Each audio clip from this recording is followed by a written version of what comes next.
is this whole Epstein affair. And one of the good things about Freedom Friday is we don't just rehash continually the same stuff that everybody talks about. I mean, we'll talk about the headlines, but we always try to come at it with, some biblical angle or our own personal angle or our own investigative journalism. And so just, I know you've made some connections here between the Epstein case and the Bush family and Hollywood and some really cool stuff. So why don't you just tell our folks about that?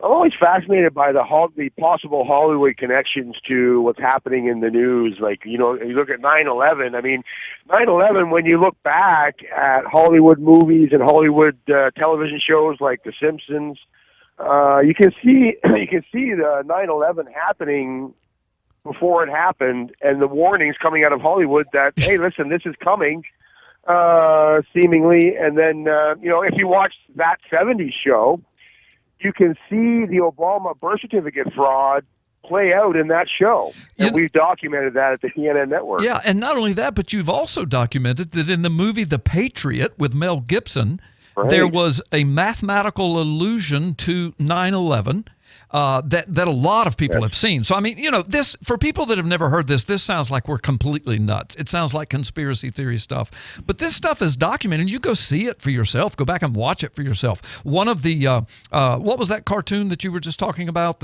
Not The Simpsons? Yeah, it might have been The Simpsons or whatever. But an episode from an adult cartoon like that or another one actually had one of the characters predicting that Donald Trump was going to be president several years ago. Yeah. So, I mean, one of the most unlikely people to be president, they're actually presenting it as though it's fact. And a few years later, it is. The mathematical allusions to the possibility of a 9/11, it's in The Patriot, the movie The Patriot. And it happened. I mean, on and on. So do the conspiracy theories go deep, and you and I are not engaging in that because people say, well, see, they knew and they pulled it off and they were telegraphing. But you and I also know whether or not humans have their hand in it or not. The demonic realm certainly can. We come from a biblical worldview, and we know that sometimes these unexplainable but right in front of our face things, sometimes they are the result from the supernatural realm. And isn't it interesting that we have the movie The Patriot, which has allusions to 9/11 shortly before 9/11, that movie came out, and the movie's called The Patriot, and 9/11 gave us the Patriot Act. I know. That's another part of it. I know. I mean, it just goes on, and it's too coincidental to be coincidental. But if you don't want to get into conspiracy theories about humans and making these things happen, then the only thing you're left with is it's just a freaky coincidental thing that lines up with a bunch of other stuff, or there's something supernatural going on. Right, sure. So then we have this Epstein thing, and I'm looking at this whole thing, and there's this television show called The Blacklist on NBC, and it's an American crime thriller TV show, and it features a character named Raymond Reddington, played by James Spader. And he's a former U.S. Navy officer turned high-profile criminal. He voluntarily surrenders himself to the FBI after eluding capture for decades. He tells the FBI that he has a list of the most dangerous criminals in the world, and he has compiled over the years and is willing to inform on their operations in exchange for immunity from prosecution. Now, here comes Jeffrey Edward Epstein. Now Wikipedia says that he was. I'm not willing to use the word was regarding Epstein just yet. An American financier and convicted sex offender, Epstein began his career in finance at the investment bank Bear Stearns before forming his own empire, J. Epstein and Company. Epstein was a multimillionaire who, until his conviction for sex crimes in 2008, was well connected to the financial, political, and cultural elites of society. In 2005, here's where it gets really interesting. In April 2005, police of Palm Beach, Florida, began investigating Epstein after a parent complained that he molested her 14-year-old daughter. Mm-hmm. After an investigation, prosecution, and plea negotiations, Epstein pleaded guilty and was convicted by a Florida state court of soliciting a prostitute and of procuring an underage girl for prostitution in June 2008. He served almost 13 months in custody with work release as part of a plea deal. Now check this out. Federal officials identified, Carl, 36 girls, some as young as 14, who had been molested. And he got away with that, essentially. Now, Alexander Acosta, he is the 27th United States Secretary of Labor from 2017 to 2019. He told Trump transition officials that he'd been told to back off the Epstein case at the time, and that was why he gave Epstein such a generous deal. Check this out. This is from the Daily Beast now. Epstein's name, I was told, I'm quoting the Daily Beast, Epstein's name, I was told, had been raised by the Trump transition team when Alexander Acosta, the former U.S. attorney in Miami, who had infamously cut Epstein a non-prosecution plea deal back in 2007, was being interviewed for a job of labor secretary. The plea deal put a hard stop to a separate federal investigation of alleged sex crimes with minors and trafficking. Check this out. This is absolutely shocking. Quote, is the Epstein case going to cause a problem for confirmation hearings? Acosta had been asked. Acosta explained breezily, apparently, that back in the day, he had just one meeting on the Epstein case. He'd cut the non-prosecution deal with one of Epstein's attorneys because he had been told, Carl, to back off, that Epstein was above his pay grade. He said, quote, I was told Epstein belonged to intelligence, unquote, and to leave it alone.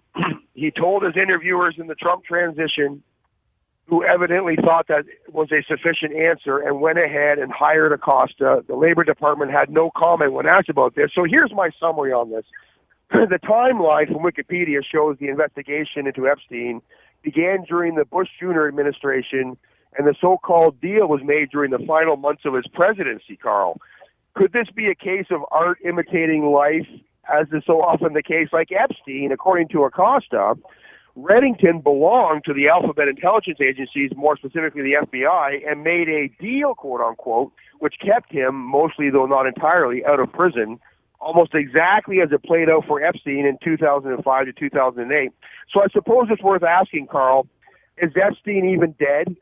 And if so, who killed him? I mean, according to former inmates of that very same prison, it is literally and intentionally impossible for someone to kill themselves there. So who did it? Will we ever know, Carl? Or is Jeffrey Epstein sipping cocktails on an island somewhere next to Loretta Fuddy, who allegedly died of a heart attack after a soft water landing off the coast of Hawaii? Yeah, I'm looking at you, Hussein. Right. Go ahead, Carl. Well, yeah. Well, let me just interject. Okay, so first of all, you and I are not going to say one way or the other over the radio how it is. We're just speculating. We're just asking questions because we weren't there. We don't have access to all the information. All we know is what the media is reporting. And oh yeah, isn't the media truthful and wonderful all the time, right? You know, but the latest thing that was reported is there supposedly was an autopsy, and the autopsy, the doctor is quoted as saying that he's got some neck bones broken that are consistent with strangulation by hand, basically an attack, a choking strangulation by hand rather than a hanging. And then we have testimony of people that's been reported in the news, in media, from inmates and people inside that said they heard horrific screaming coming from the cell before they finally rushed upon it and found him in there dead.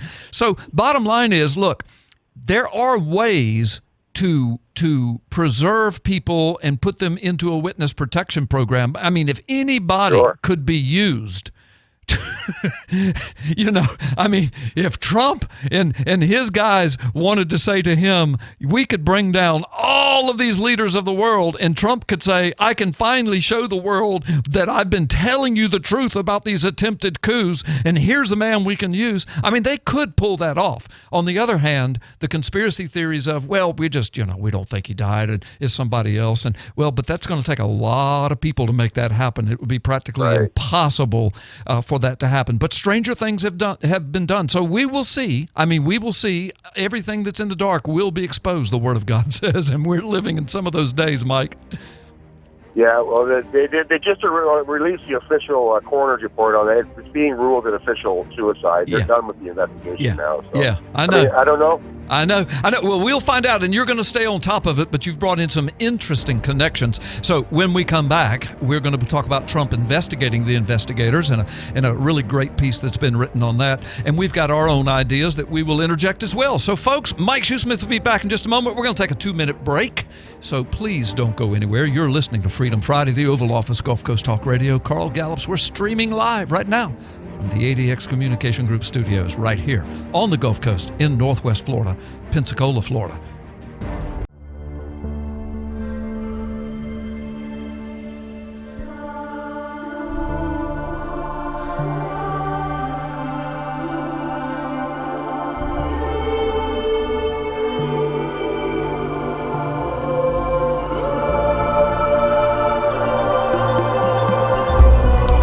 Gods of the final kingdom. There's not only things that he didn't know, there are things he still doesn't know.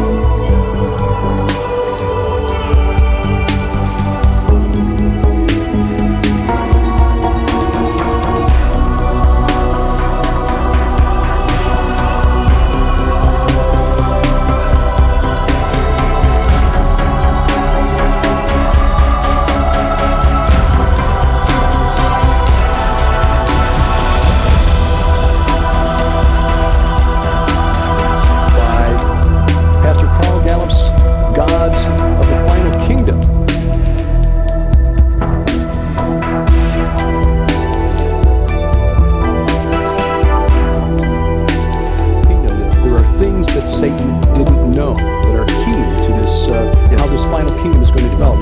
What is it that Satan didn't know? Thanks. Not only things that he didn't know, there are things he still doesn't know.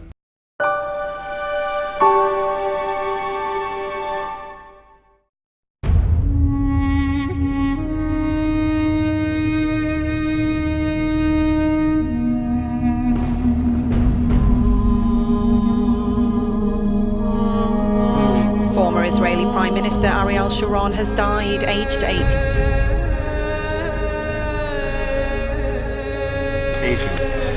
We are with one of Rabbi Kaduri's disciples.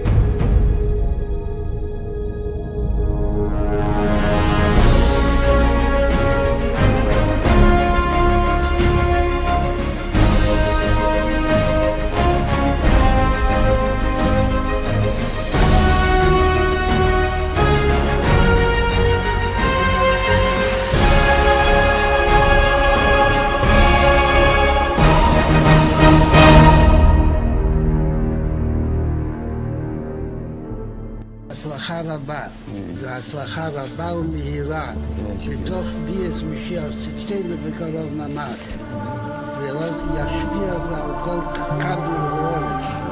אנחנו להשם שמע, דין השם כדורים, לעצור